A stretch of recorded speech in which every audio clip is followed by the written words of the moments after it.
Question ऐसा है कि मेरे को सब सीक्वेंस दिए हैं। सब सीक्वेंस कैसे दिए हैं तो कि सपोज मतलब एरे है मेरे पास 1 2 3 है, तो 1 2 1 है और मुझे एक टारगेट वैल्यू दी है, टारगेट फॉर एग्जांपल 2 दिया है।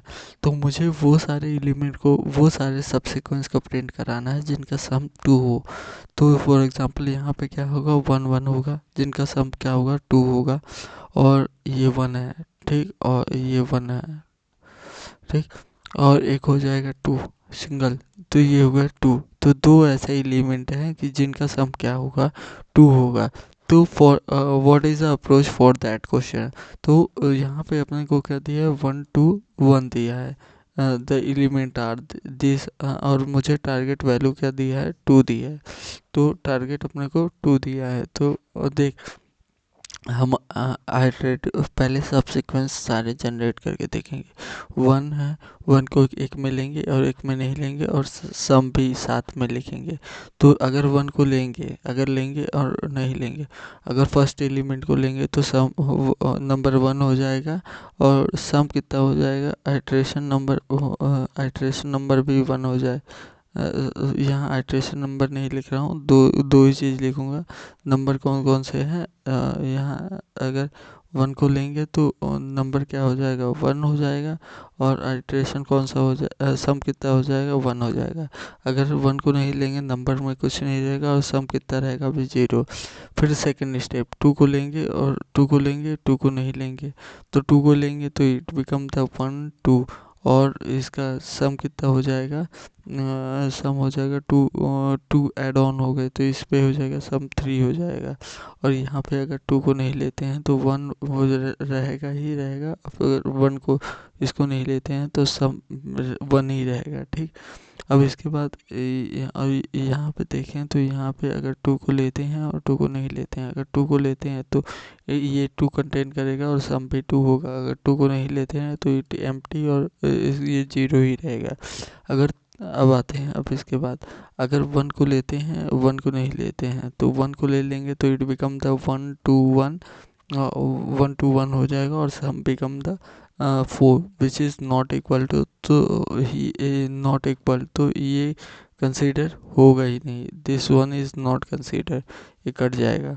तो अपने को लेना है जिनका सम 1 हो। तो ये यहाँ पे क्या हो जाएगा, अगर उसको कंसीडर नहीं करेंगे तो 1 2 रहेगा, और सम भी क्या रहेगा, सम भी 3 रहेगा, it also not consider. But अब देख, यहाँ पे क्या करेंगे, 1 को लेंगे और 1 को नहीं लेंगे। अगर 1 को लेंगे तो it become the 1 1, and the sum become the 2। और अगर नहीं लेंगे तो इट 1, एंड इसका सम भी क्या रहेगा, 1।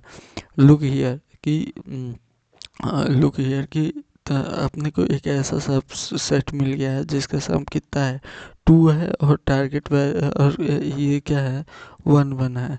तो ये एक ऑप्शन हो जाएगा। सिमिलरली अगर हम फर्दर करते जाएंगे, फर्दर इन द सेंस, ये अगर हम अभी इसको करते जाएंगे तो वी ऑल्सो, यहाँ पे अगर 2 2 का करते जाएंगे, अब फिर इसके बाद 2 2 के बाद 2 को ले लिए। अब वो 2 को 1 को लेंगे और 2 को 1 को नहीं लेंगे, तो इट बिकम द, ये 2 1 हो जाएगा और सम 3 हो जाएगा। और अगर 2 को 3 को नहीं लेंगे तो ये 2 हो जाएगा, और ये सम बिकम द 2। तो one of the solution is this. तो दो सॉल्यूशन आ गए अपने पास, और यहाँ पे जो भी लेंगे वो एक में लेंगे, एक में नहीं लेंगे, तो दोनों में से कोई कंसीडर नहीं होंगे। तो 1 1 कंसीडर हुआ जिसका सम क्या हुआ, 2 हुआ, और 2 हुआ जिसका सम क्या हुआ, 2 हुआ है। तो ये दोनों ही ओनली सब एरे कंटेन सब सीक्वेंस है। ये दोनों सब क्या है, सब सीक्वेंस है जिनका सम क्या आया है, 2 आया है। तो दिस दिस इज अब ये अब इसका कोड कैसे करेंगे, अब इसका अप्रोच तो देख लिया कि how the thing is work, and अब अप्रोच के बाद अब इसका कोड कैसे करेंगे। कि how the coding is work. मैंने एरे डिफाइन कर दिया यहाँ पे, और फिर उसके बाद नंबर डिफाइन कर, टारगेट वैल्यू डिफाइन कर दिया। अब मैंने यहाँ पे क्या दिया है, एरे पास किया, टारगेट वैल्यू पास किया, और न्यू एरे लिस्ट का पास किया for the storing the element. और फिर उसके बाद अगर मुझे आइटरेट कर रहा हूँ कौन से इंडेक्स पे, उसको स्टोर करने के लिए मैंने अब आई पास किया है इंडेक्स, और सम को स्टोर करने के लिए ये। अब देख, सबसे पहले आता है बेस कंडीशन। बेस कंडीशन को किस तरह मैंने लिखा है कि अगर index equal length dot length के इक्वल हो जाता है, तब क्या करो, तब ये बेस कंडीशन है। तो फिर चेक करो क्या ये सम के इक्वल है। सम इक्वल टू टारगेट, ये जो सम है ये टारगेट के इक्वल है। अगर टारगेट के इक्वल है तो उसको लिस्ट को क्या कर दो, प्रिंट करा दो। तो जैसे यहाँ पे आउटपुट आया है तो ये यहीं से आया है। अगर नहीं है तो फिर रहने दो, रिटर्न कर दो, सिंपल। अगर नहीं हो पा रहा तो रिटर्न कर दो। This one is the base condition. और बेस कंडीशन का ही मेन काम था, और बाकी सब सीक्वेंस को जनरेट करना है कि एक बार इंक्लूड कर लिए, एक बार इंक्लूड कर दिए, एक बार एक्सक्लूड कर दिए। तो ये किया हूँ पहले, क्या किया हूँ, लिस्ट में ऐड किया हूँ, लिस्ट में ऐड किया हूँ, देखिएगा ये लिस्ट डॉट ऐड कर दिया हूँ एलिमेंट को, और सब में भी ऐड कर दिया हूँ, और फिर फंक्शन कॉल कर दिया हूँ। और फिर क्या किया हूँ, लिस्ट से रिमूव कर दिया हूँ लिस्ट डॉट साइज -1, और फिर उसके बाद इस सम से भी माइनस कर दिया हूँ, और फिर इसको क्या कर दिया हूँ, फंक्शन कॉल कर दिया हूँ। तो इस तरीके से अपने को क्या हुआ, वो सारे एलिमेंट मिल गया जिनका सम टारगेट के वैल्यू के इक्वल हो। बट अब द सेकंड क्वेश्चन जो होता है, सेकंड क्वेश्चन राइज होता है कि I have to only the print only one answer, मतलब here I have the one one and second one is the two. तो I have to print only one solution of them. मुझे दोनों solution नहीं print करना है। तो for that what I do, तो मुझे एक प्रिंट करना है, तो उसके लिए मैंने क्या किया, तो इस फंक्शन को जो वॉइड था उसको क्या कर दिए हैं, बुलियन कर दिए हैं। Same parameters, everything is the same, but इसको क्या कर दिए हैं, बुलियन कर दिए हैं। अब बुलियन करने से क्या हुआ कि इफ़ ये तो बेस कंडीशन उसी तरह रहेगा, if sum equal to target रहेगा, तो उसको क्या कर देंगे, प्रिंट कर देंगे, और यहाँ से रिटर्न कर देंगे ट्रू। अगर नहीं, अगर ये सम के टारगेट के इक्वल नहीं है तो क्या कर देंगे, फॉल्स रिटर्न करेंगे। अब जो यहाँ पे ऐड ऑन करते थे लिस्ट को, फिर सम करते थे, इन दोनों को करते थे, और फिर उसके बाद क्या करते थे, कॉल करते थे। तो यहाँ पे इस फंक्शन को फंक्शन कॉल करें, अभी भी करेंगे, लेकिन फंक्शन में जब ट्रू आ जाए तब ये रिटर्न कर देगा ट्रू फॉर इसके लिए ये ट्रू, ये यहाँ से रिटर्न होना चाहिए। अगर इसको कोई ये फॉल्स आ रहा है तो फिर ये नेक्स्ट आइटरेशन के लिए रन करेगा। इसीलिए ये लिखे हैं कि डायरेक्ट रिटर्न नहीं लिखे हैं। अगर ये डायरेक्ट रिटर्न नहीं लिखे, मतलब रिटर्न लिख देते फंक्शन को रिटर्न कर देते, तो दिस फंक्शन में be possibility that the first time it give the false return कर दे। तो फॉल्स रिटर्न कर दे, तो फॉल्स रिटर्न कर देगा, वही आंसर पास हो जाएगा। नहीं, we have to check the all possibility. तो जब तक ये ट्रू नहीं आता तब तक तुम चेक करते जाओ, और जब ट्रू आ जाए तो then I have to return this.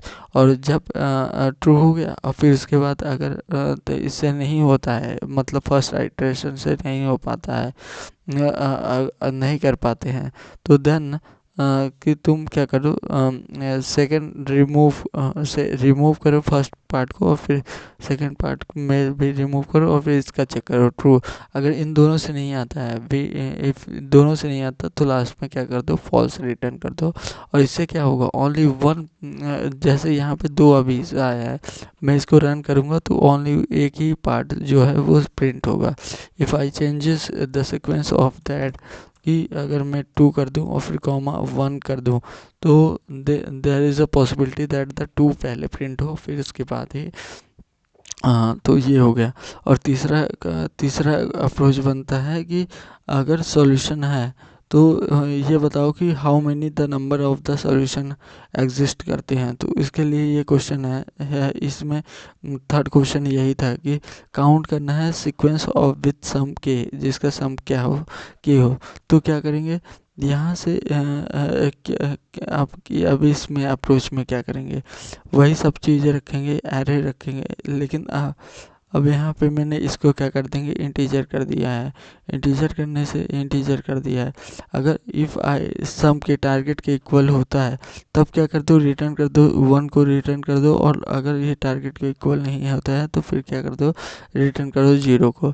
और सम में ऐड करो, फिर इसको ऐड करने के बाद यहाँ पे स्टोर नहीं कर रहे हैं उसको, अभी तक वाले में स्टोर कर रहे थे लेकिन अब नहीं स्टोर करना है, क्वेश्चन में ज़रूरत ही नहीं है।